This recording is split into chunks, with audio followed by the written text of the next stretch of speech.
পয়সাকে এভাবে হেলাচ্ছেতা করবেন না বাবু।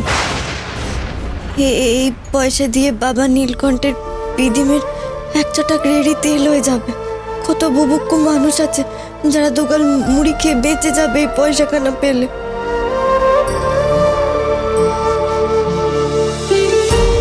কি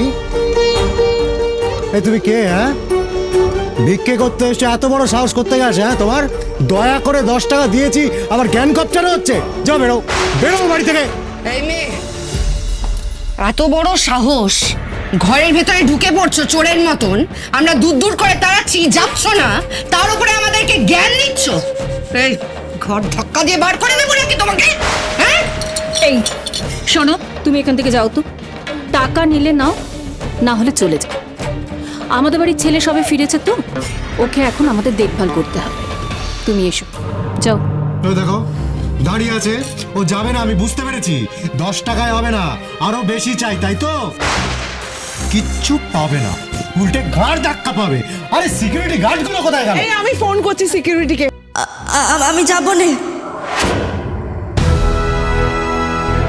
আমি এখানে থাকতে এসেছি।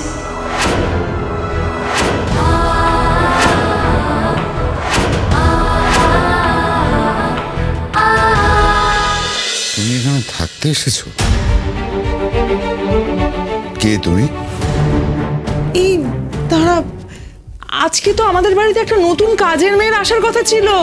তুমি কি সেই নাকি? বিপি 1 মিনিট, তোমরা অনেক কিছু বললে, এবার আমি বলি।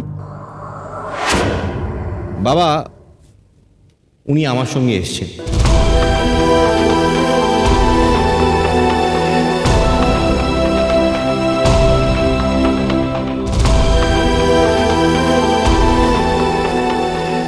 তোমার সঙ্গে এসেছে মানে? তুমি কোথা থেকে এনেছো? সেই মেয়ে?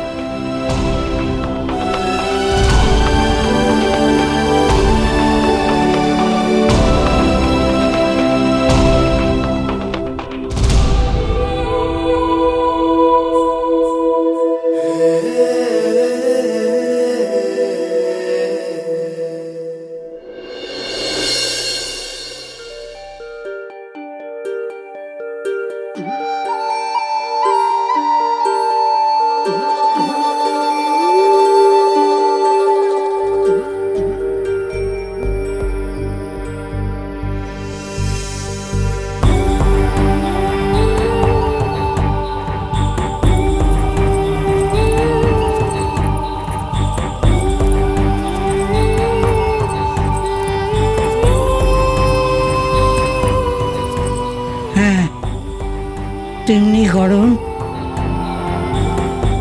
তেমনি বেনি, পা দুখানাও সেরকম। ঠিক আমার স্বপ্নের মতো।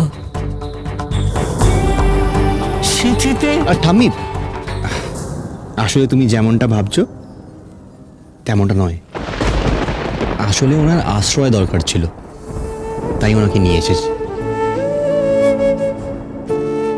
তুমি ভাবো না যে উনি এ বাড়ির আশ্রিতা, কদিনের জন্য।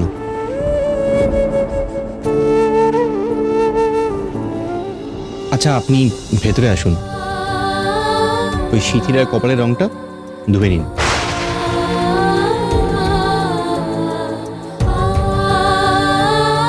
আসুন।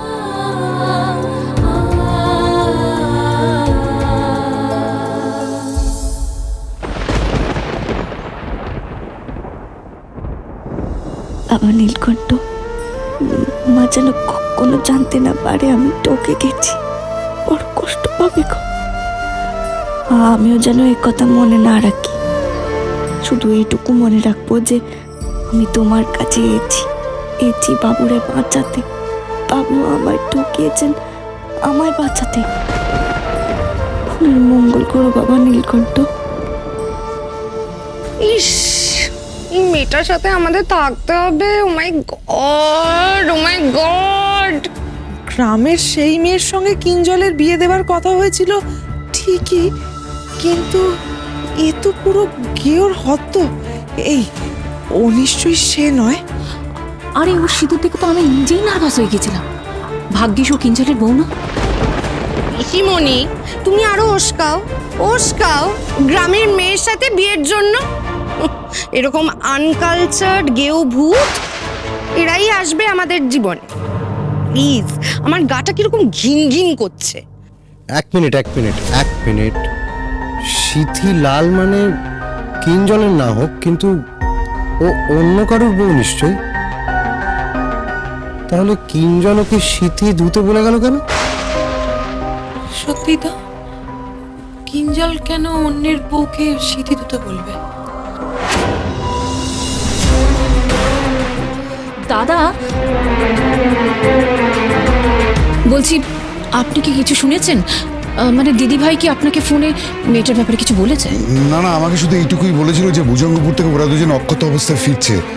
আসলে কি জানো, কিঞ্জলের ব্যাপারে আমি এতটাই টেন্স ছিলাম না, আমি আর অন্য কোনো কথা জিজ্ঞাসা করিনি। পয়মন্তি কখন ফিরবে তার উপরে সবকিছু ডিপেন্ড করছে। ও যতক্ষণ না ফিরছে ব্যাপারটার মধ্যে কোনো ক্ল্যারিটি খুঁজে পাচ্ছি না আমি। থামো সবাই, থামো। অদ্ভুত তো সবাই। কখন বড় বৌমা আসবে, কখন তোমাদের মনের কৌতূহল মিটবে, ততক্ষণ মেয়েটা বাইরে দাঁড়িয়ে থাকবে। কিন্তু মা, কিঞ্জল আশ্রিতা বলে ওকে ঘরে নিয়ে যেতে বললেও বড় বৌদির পারমিশন ছাড়া তো আমরা এইভাবে ওকে। যদি তাই হয় তাহলে কি ওর সামনে ওকে নিয়ে যা নয় তাই আলোচনা করবি তোরা? আলোচনা করব না তো কি করব? বরণ ডালা এনে বরণ করব। দাঁড়াও, তার আগে বুঝে নিতে দাও। হ্যাঁ গো মেয়ে, তোমার নাম কি? পঞ্চমী। বাহ, বেশ না। আচ্ছা বলো দেখি, দাদু ভাই তোমার স্মৃতি থেকে রং ধুয়ে দিতে বললো কেন? ওই রং তোমার স্মৃতি থেকে ওই পরিয়েছে?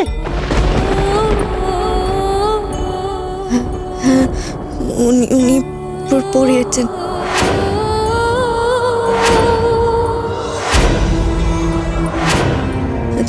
তবে এটা না মিছি গ্রামের লোকের রাগ থেকে আমারে বাঁচাতে। আমার খুব বিপদ হতে যাচ্ছিল তো, তাই উনি এভাবে আমায় এখানে নিয়ে এসেছেন।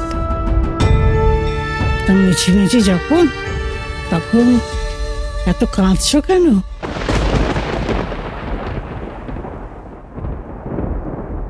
এবার চুপি চুপি আমায় একটা কথা বলে দেখি। দাদু ভাইয়ের কাছে মিছিমিছি, কিন্তু তোমার কাছে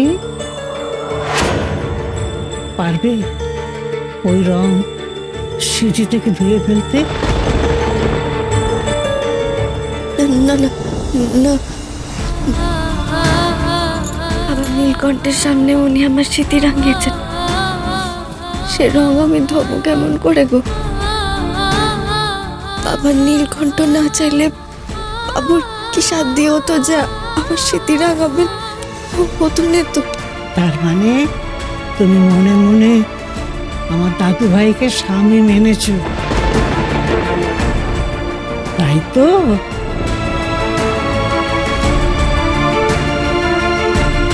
বাবুরে বলবেন না জানো, উনি খুব রেগে যাবেন। আমি বাবার নীলকণ্ঠের হুকুমে চলি। আমার ঠাকুর যা মেনেছেন আমি তা অমান্য করে কি করে বলুন তো? বাবু মানুন না মানুন, আমি যে ওনার। তোমার নীলকণ্ঠের জয় গো। তোমার ভাগ্যের জোরে, মনের জোরে আমার দাদু ভাই বেঁচে যাবে। আমি বলছি তুমি থালায় পা রাখো। আমি গুরুদেবকে আশ্রমে পৌঁছে দিয়ে আসার মধ্যে এত কিছু ঘটে গেল।